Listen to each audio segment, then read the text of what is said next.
Hello, I read another short story by Dostoevsky today. This one called A Peasant Called Mary. And this one I thought, it's like, oh wow, this is kind of getting a little hardcore versus the kind of the farcical thing that we had in my last story, which was The Husband Under the Bed. And indeed, this one is actually more of kind of like a little bit of a memoir of his time in the Siberian prison camp,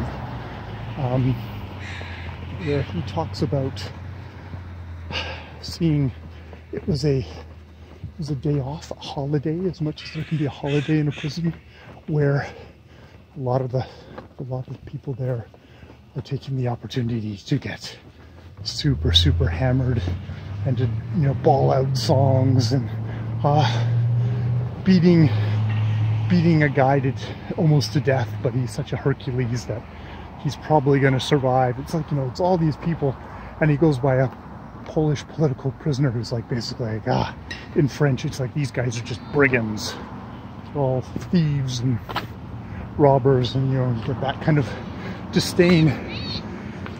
And Dostoevsky's like, and it was at that point I had this memory of my childhood, being in the woods and thinking I heard someone call wolf, and being just consumed with terror and rushing over to this peasant who was plowing in the field.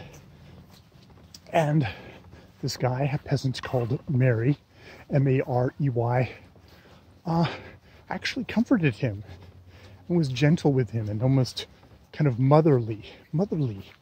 And it's like, you know, you're okay. You just imagined it. There's no wolf. There's no wolves around here.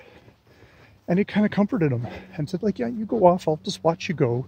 And he did. And, like, you know, young Fyodor, you know, looked back every 10 paces until the family dog, I guess, came to him.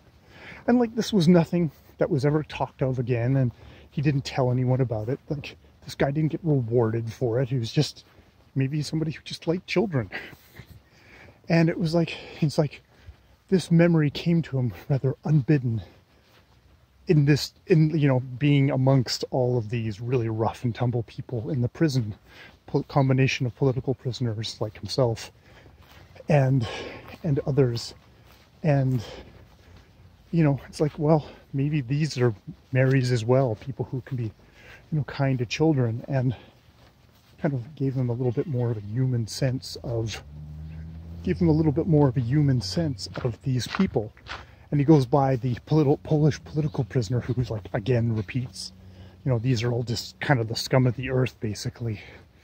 And he's like, that must be tough for him, that he doesn't have that in his past, a memory of somebody like Mary, this peasant called Mary, because it helped him think of, like, no, these are people too, you know, who, you know, someone who probably didn't even have any thoughts about who was, you know, thoughts about freedom or, you know, his own kind of personal gain. So yeah, just a little story, but it's very much of a contrast with The Husband Under the Bed, which was very much more of a farce. I mean, dealing with the jealousy of husband, but on a very kind of light, kind of cringe comedy kind of level. So interesting contrast between A Husband Under the Bed and A Peasant Called Mary.